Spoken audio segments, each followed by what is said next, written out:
온갖 막말로 저를 시집살이 시켰던 시어머니. 그런 시어머니 앞에서 굽신거리던 친정아버지. 저의 눈물 나는 사연을 들어봐 주세요. 저는 고등학교를 졸업하자마자 취업을 했어요. 집안 형편이 썩 좋지 않았기 때문이었죠. 제 밑으로 1살 어린 남동생이 있었는데 공부를 잘했던 제 동생의 대학 진로를 밀어주기 위해서이기도 했습니다. 1살 차이 나는 남매를 모두 대학 보내기에 저희 집은 너무 가난했거든요. 아버지께서는 농사를 지으셨는데 제가 초등학교 6학년 때 엄마가 돌아가시고 줄곧 혼자서 농사 지으며 저희 남매를 키우셨어요.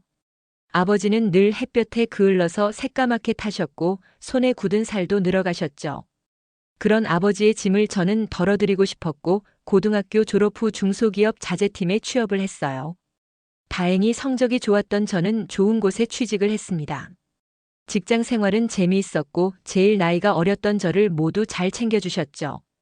받은 월급은 최소한의 필요한 돈을 제외하고는 모두 아버지께 드렸고 남동생의 대학 등록금을 위해서 보태기로 했습니다.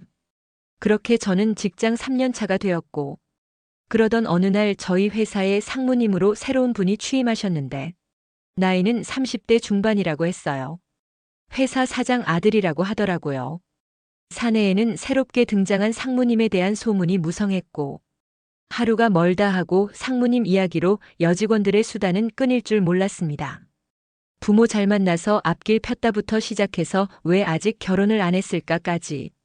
어떤 날은 상무님이 입고 온 옷까지도 저 색이 잘 어울리니 브랜드가 뭐지, 옷발이 좋다느니 등등. 별 이야기까지 다 도마 위에 올랐죠. 저는 그런 거에 관심도 없었고 제 눈에 상무님은 그냥 아저씨에 불과했어요. 그러던 어느 날 상무님의 비서로 일하는 여직원이 출산 휴가를 가게 되면서 공석이 되었는데 1년간 그 자리를 사내 여직원이 대체한다는 이야기가 돌았고 제가 일하는 자재팀에서 인력을 보충한다는 이야기가 있었어요. 여직원들은 서로 그 자리로 가고 싶어 했고 과연 누가 그 자리로 가게 될지가 관심사였어요.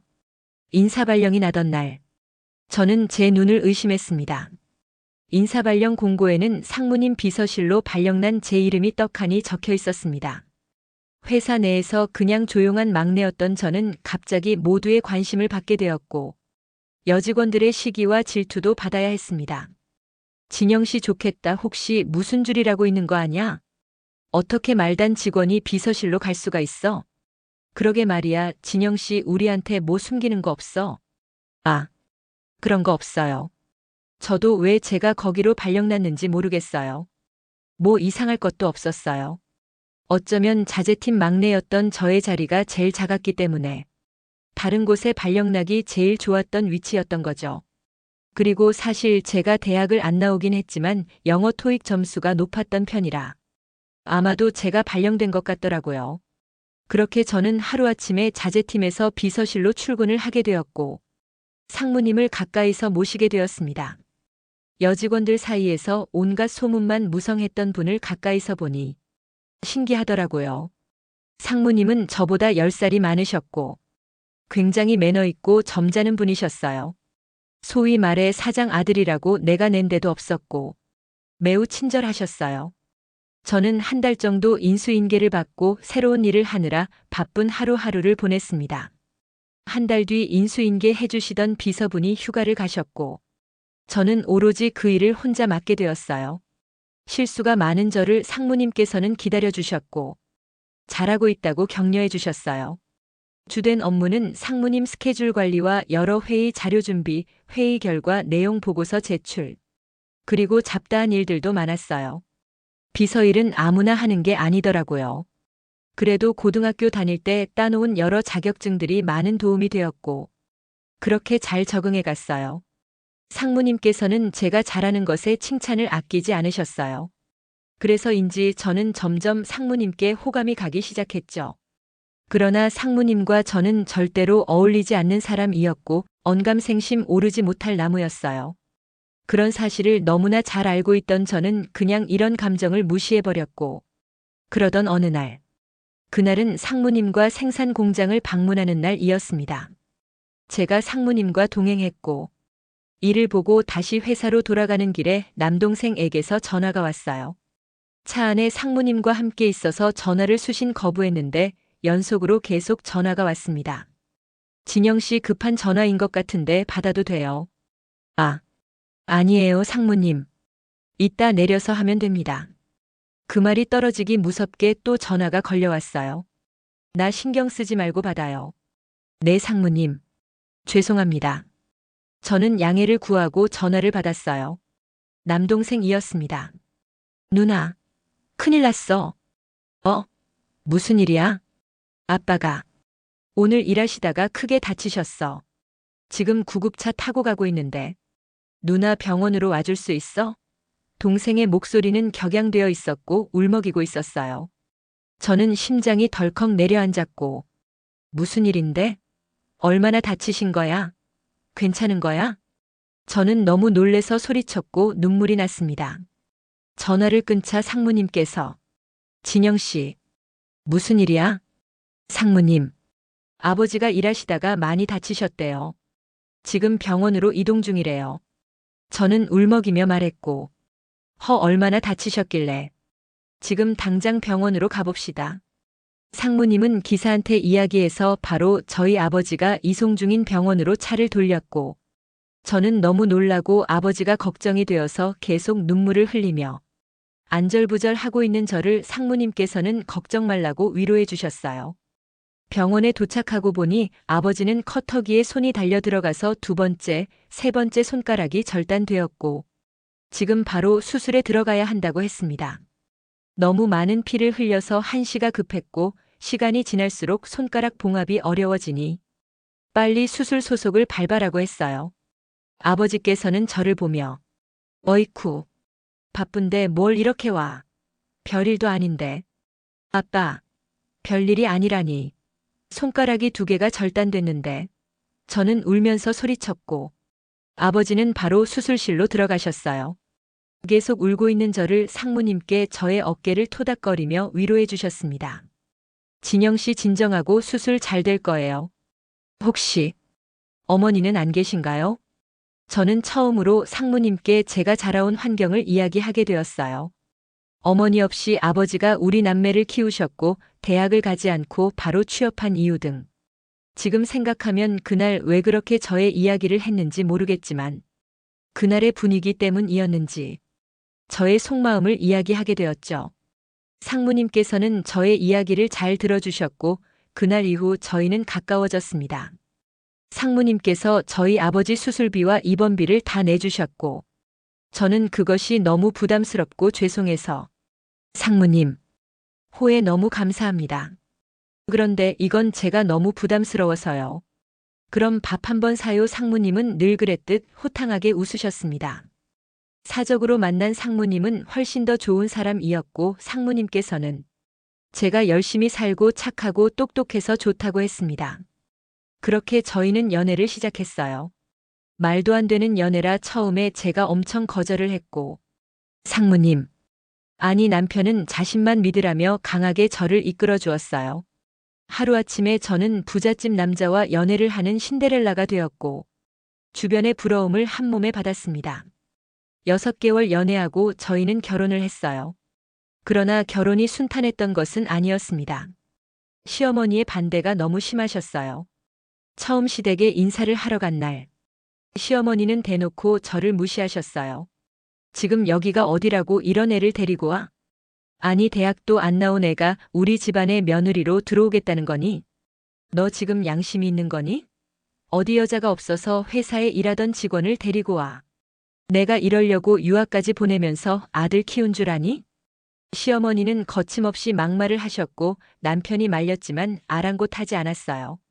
심지어 시어머니는 남편의 친모가 아니었는데 마치 자신이 10달을 품고 낳아 애지중지 키운 아들처럼 그렇게 유난을 피셨습니다. 물론 친모가 아니라고 해서 모정이 없다는 것은 아닙니다. 듣고 계시던 시아버지께서 그만해. 이미 둘이 마음의 결정을 한 걸 우리가 무슨 수로 막겠어.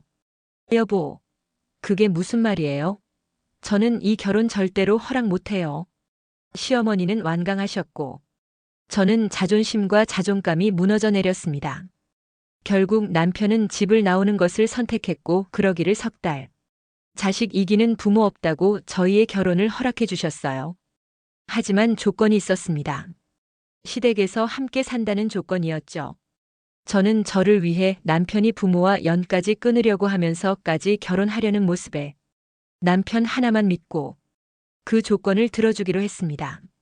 만만치 않을 시집살이가 시작될 것이라 예상은 했지만 남편을 위해서 참기로 했어요. 저희 결혼 소식에 저의 아버지와 남동생은 걱정이 많았습니다.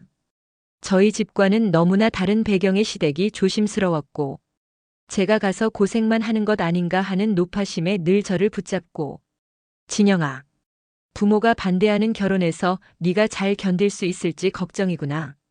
박서방이 아무리 잘해줘도 네가 감당해야 할 것들이 너무 많지 않겠니? 아버지께서는 결혼식 당일까지도 제 걱정을 하셨고 저는 남편을 사랑하기에 그리고 결혼해서 내가 시댁에 잘하면 관계가 좋아질 것이라 믿었어요. 그렇게 저의 결혼 생활 그리고 시집살이가 시작되었어요. 시어머니께서는 제가 그 집에 들어가자마자 가정부 아주머니를 내보내셨고 저는 아침부터 저녁까지 집안일을 해야 했습니다. 어떤 날은 커튼을 싹 다 빨아라고 하셨고 어떤 날은 이불을 싹 다 빨아라고 하셨죠. 불과 한 달 전에 빨았던 커튼이고 이불인데 말이에요. 저는 하루에도 수십 번씩 화가 올라왔고 남편에게 말할까 말까 고민을 했지만 아직 결혼한 지 얼마 되지도 않았는데 벌써부터 남편에게 걱정 끼치고 싶지 않아 입을 다물었습니다. 그리고 저희가 결혼하고 회사가 다른 회사를 인수합병을 하면서 너무나 바빠졌기 때문에 남편은 새벽 일찍 일어나서 출근을 하고 밤늦게서야 집에 들어왔어요. 일에 지친 남편에게 괜한 걱정을 하나 더 주고 싶지 않았어요.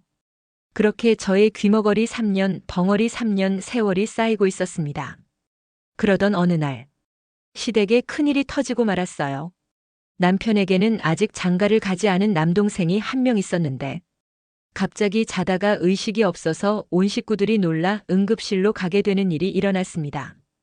도련님은 외국에서 계속 생활하다가 얼마 전에 한국으로 들어왔는데, 남편과는 반대로 회사 일에는 전혀 흥미가 없고 매일 술과 여자에 빠져 사는 것 같더라고요. 예전에도 술을 진탕 먹고 수면제를 먹고 자는 바람에 온 식구들이 죽는 줄 알고 놀라서 병원으로 갔던 적이 있었는데 이번이 두 번째였어요. 그런데 병원에서는 더 충격적인 이야기를 했습니다. 도련님의 신장이 정상인의 5%도 남아있지 않은 매우 심각한 상태라 신장 이식을 준비해야 한다는 것이었어요. 집안은 난리가 났고 시어머님은 죽는다고 넘어가셨어요. 우선은 가족들의 신장 적합 검사를 했는데 시부모님은 연세가 많으셔서 안 되고 남편이 검사를 받았는데 남편 또한 부적합 결과를 받았어요. 남편과 동생은 배다른 형제였어요. 그러니까 도련님은 시어머니의 친자식이었죠. 시어머니는 저에게 신장 이식을 해줄 수 있냐고 했고 저는 이 상황이 너무 당혹스러워서 어찌해야 할지 모르고 있는데 남편이 어머니, 진영이는 안 돼요. 아직 임신도 안 한 여자가 무슨 신장 이식을 한다는 말씀이세요? 그럼 네 동생 저대로 죽이니? 당장 죽는 거 아니에요. 아직 나이가 젊어서 신장 투석 받으면서 뇌사자 기증 기다려보면 돼요. 너도 결국 똑같구나. 네 친동생이라도 그렇게 말할 수 있니? 시어머니는 결국 남편에게도 막말을 퍼부었습니다. 집은 한순간에 초상집이 되었고 도련님은 신장이식 할 사람을 찾을 때까지 신장투석을 해야 했습니다. 시어머니의 구박은 한층 더 심해졌고 모든 스트레스는 저에게로 돌아왔어요. 도련님 또한 저에게 신장이식을 해주지 않는다며 온갖 폭언들은 퍼부었고 시어머니 시집살이에 이어 도련님의 핍박까지 받아야 했습니다. 그 엄마의 그 자식이었고 자신의 속옷까지 손빨래 해달라며 저에게 던지는 일까지 일어났어요. 저는 정말 눈물을 버금고 버텼습니다. 정말 저 하나만 사랑해주는 남편만 보고 살았어요. 며칠 뒤 친정아버지께서 시댁으로 농사지은 과일과 채소들을 챙겨서 오셨어요. 차도 없으신데 오토바이를 타고 먼 거리를 오셨더라고요. 아빠, 우리가 내려가면 되는데 뭐하러 이렇게 다 챙겨서 왔어요. 사돈 어른한테 인사도 드릴 겸 겸사겸사 왔단다. 시어머니께서는 불편한 듯한 얼굴로 아버지를 맞이하셨고 거기 놔두고 가세요. 시어머니의 쌀쌀맞은 태도에 저는 화가 났지만 애써 참으며 아빠 잠깐 앉아 계세요. 제가 식혜 가지고 올게요 하고 주방으로 갔습니다. 음료를 챙겨서 다시 거실로 나왔는데 아버지께서 시어머니 앞에서 굽신굽신 거리고 계시더라고요. 엄마 없이 커서 그런지 애가 할 줄 아는 게 많이 없더라고요. 제가 하나씩 가르치고 있습니다. 네. 사부인. 감사합니다. 아무쪼록 잘 좀 부탁드립니다. 저는 들고 있는 잔을 던지고 싶은 것을 간신히 참으며 어머님, 엄마 없이 커서 그렇다니요? 아니 얘가 어디 어른들 이야기하는데 나서 어머님, 저 그런 소리 들을 만큼 잘못한 게 없는데요. 저는 처음으로 시어머니에게 대들었습니다. 아버지께서 깜짝 놀라시며 진영아, 너 왜 그러니? 시어머니한테 그게 무슨 말버릇이야? 아버지께서 저를 말리셨고 시어머니는 저의 그런 행동에 적지 않게 놀라셨는지 말문이 막혀 하시더라고요. 어머님, 제가 뭘 그렇게 못했는데요? 저 이 집에 시집 와서 못한 게 뭐가 있어요? 순간 저는 억울함이 밀려왔고 소리를 지르면서 울었습니다. 아버지께서 저를 데리고 밖으로 나오셨어요. 진영아, 너 왜 그래? 시어머니랑 사이가 많이 안 좋은 거냐? 아버지 얼굴에는 수심이 가득해 보였고, 아니에요. 아무리 그래도 엄마 없이 컸다는 말을 어떻게 아빠 앞에서 할 수 있냐고. 틀린 말도 아니지 않니? 아무래도 엄마 없이 크면 뭐가 달라도 다르겠지. 너가 이해하고 참거라. 지금 자식이 다 죽어가니 얼마나 상심이 크시겠니? 알겠어요. 아버지께 제가 받은 구박들을 다 이야기하기엔 너무 걱정하실 것 같아 저는 입을 다물었습니다. 그 일이 있고 저는 남편에게 여보, 우리 분가하는 거 말이에요. 어떻게 돼가고 있어요? 어머니께서 허락해 주셨어요? 아니 지금 상황이 상황인지라. 왜? 무슨 일 있었던 거야? 아니. 실은 오늘 아버지가 과일이며 채소며 바리바리 싸들고 오셨는데 어머님이 아빠한테 내가 엄마 없이 자라서 가르칠 것이 많다는 둥 그런 말씀을 하시잖아요. 뭐라고? 어머니가? 남편은 그 길로 아래층으로 내려가 시어머니께 그 일을 따져 물었습니다. 아니 얘가 어디 모자지간에 이간질을 시키고 있어? 내가 언제 그런 말을 했어? 엄마 없이 자라서 내가 자식처럼 많이 보살펴주고 있다고 했는 것을 넌 그렇게 받아들이니? 정말 기가 막혔습니다. 시어머니의 이런 행동은 사실 한두 번이 아니었어요. 남편 앞에서는 저를 구박하는 일도 저에게 폭언을 하는 일도 없었고 남편과 시어버지가 출근하고 안 계시면 그때부터 구박이 시작되었죠.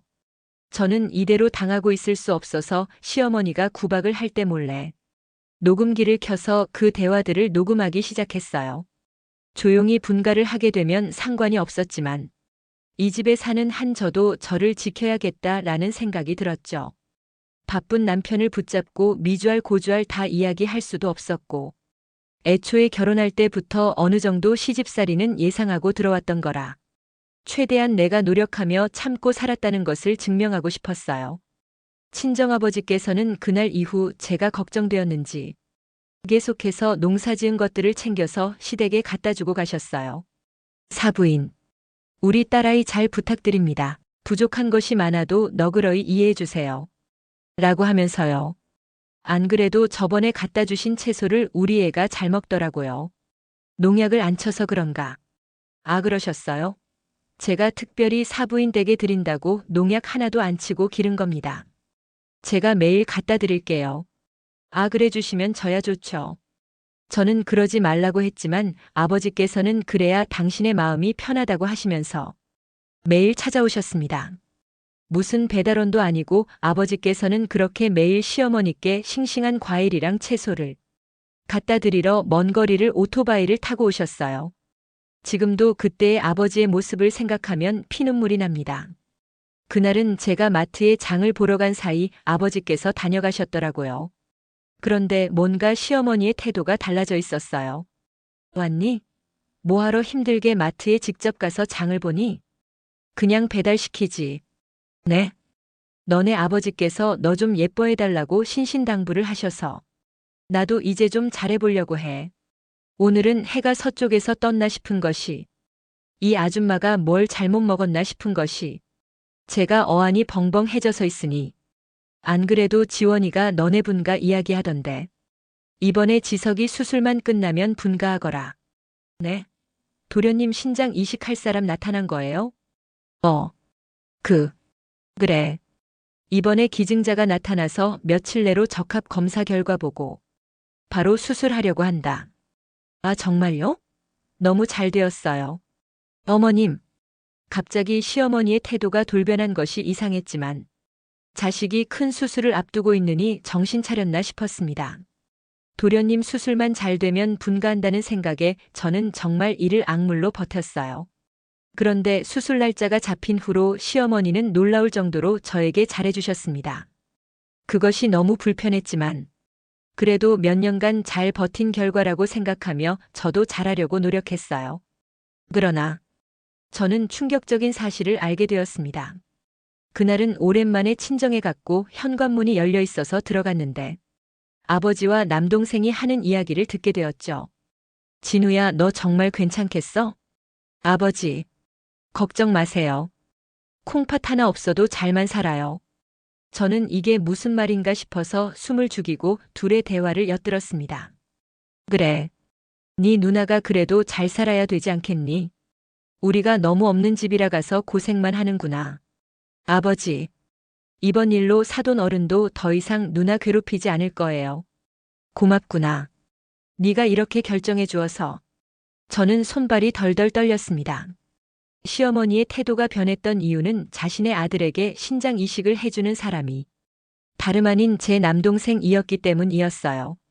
제가 없는 날 아버지가 다녀가셨고 그날은 양이 많아서 제 남동생이 차에 과일, 채소를 실어서 아버지와 같이 왔다고 하더군요. 시어머니는 제 남동생을 보자마자 신장이식 이야기를 꺼내셨고 돈은 얼마든지 주겠다면서 어떤 보상이라도 해주겠다고 했답니다. 그러면서 신장 이식만 해주면 저를 분가시키겠다고 했답니다. 시집살이 시키지 않겠다고 했답니다. 아버지께서는 돈은 필요 없으니 제발 우리 딸아이만 예뻐해달라고 했고 남동생 역시 제가 고생하는 것을 눈치채고 있었고 결혼 전부터 결혼하고 나서도 남편이 친정에 많은 경제적인 부분을 해주고 있었기 때문에 기꺼이 자신의 신장을 이식해주겠다고 한 것이었습니다. 저는 그것도 모른 채 시어머니가 달라졌다며 기뻐하고 있었어요. 지금도 눈물이 납니다. 우리 가족들을 얼마나 만만하게 봤으면 결혼식장에서 한 번 보고 처음 보는 제 남동생에게 대뜸 신장이식을 해달라고 할 수 있으며 돈은 얼마든지 주겠다는 그런 말을 할 수가 있는지 저는 도저히 시어머니를 용서할 수 없었습니다.